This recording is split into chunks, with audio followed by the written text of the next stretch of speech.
తల్లికి వందనం వేసాము, అది కూడా జరుగుతా ఉంది. ఈ రోజు పెట్టుబడులు వస్తాంది, ఫారిన్ డైరెక్ట్ ఇన్వెస్ట్మెంట్స్ వస్తాంది. మీకు ఏది కనబడట్లేదు, మీకు 5 సంవత్సరాలు కనబడదు. ఇప్పుడు కాదు, ఈ రోజు కాదు, 5 సంవత్సరాలు వైఎస్ఆర్సీపీ పార్టీ వాళ్ళకి ఇప్పుడు ఏం చేసినా అది కనబడదు. పెన్షన్ల హామీ నెరవేరిపోయిందా? ఏందండి మీరు ఇస్తాను హామీ నెరవేరిందా? ఒకసారి మేనిఫెస్టో ఉందా మీ దగ్గర? నేను వచ్చి చూపించనా?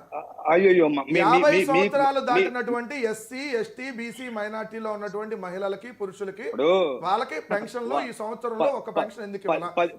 10 రోజుల ముందు వచ్చిన ప్రతి ఒక్కరు మాట్లాడింది ఎవరా అంటే తల్లికి వందనం ఎప్పుడు, తల్లికి వందనం ఎప్పుడు అన్నారు.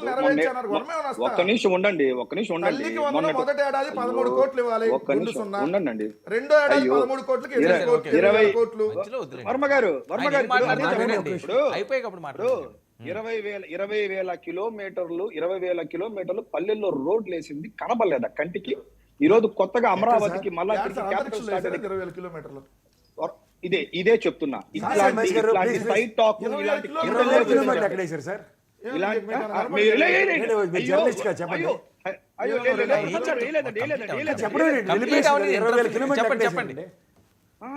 ఉండండి ప్రసాద్ గారు. ఇప్పుడు ఒక్క నిమిషం. ఇప్పుడు అక్కడ వైఎస్ఆర్సీపీ ప్రతినిధులు ఇద్దరు అక్కడ ఉండేది. ఆడేం ఒకరు కాదు. నేను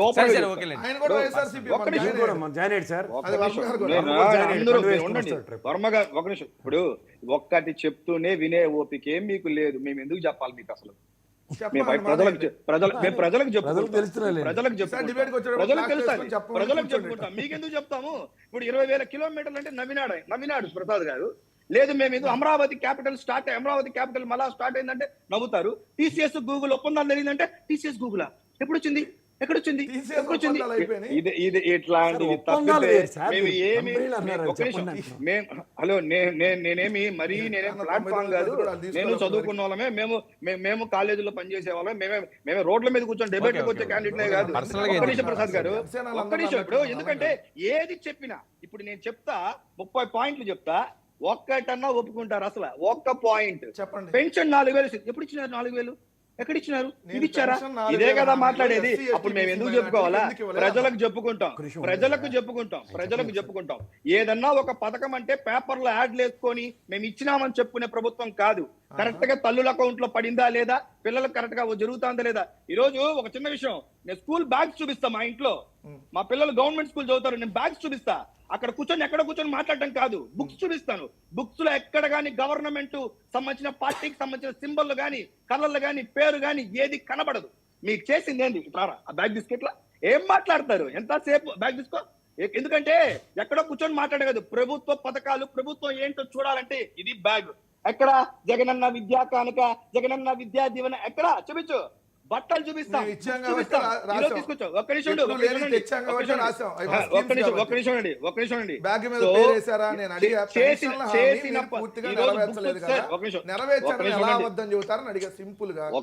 ఇప్పుడు నేను తీసుకున్నాం సార్, ఒక్కటే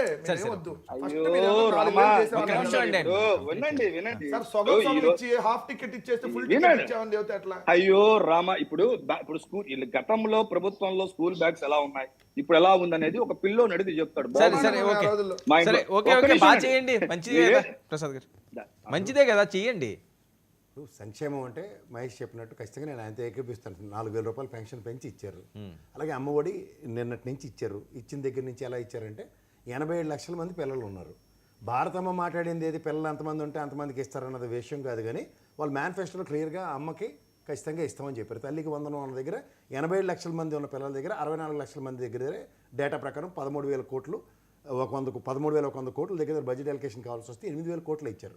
ఇంకా దగ్గర 23 లక్షల మందికి ఎలా అడ్రస్ చేస్తారన్న దగ్గర మంత్రి గారు, విద్యాశాఖ మంత్రి గారు లోకేష్ గారే క్లియర్గా చెప్పారు. ఇంకా ఇంటర్మీడియట్ విద్యార్థులకు సంబంధించిన విధి విధానాలు ఇంకా తయారుకరణం కాలేదని.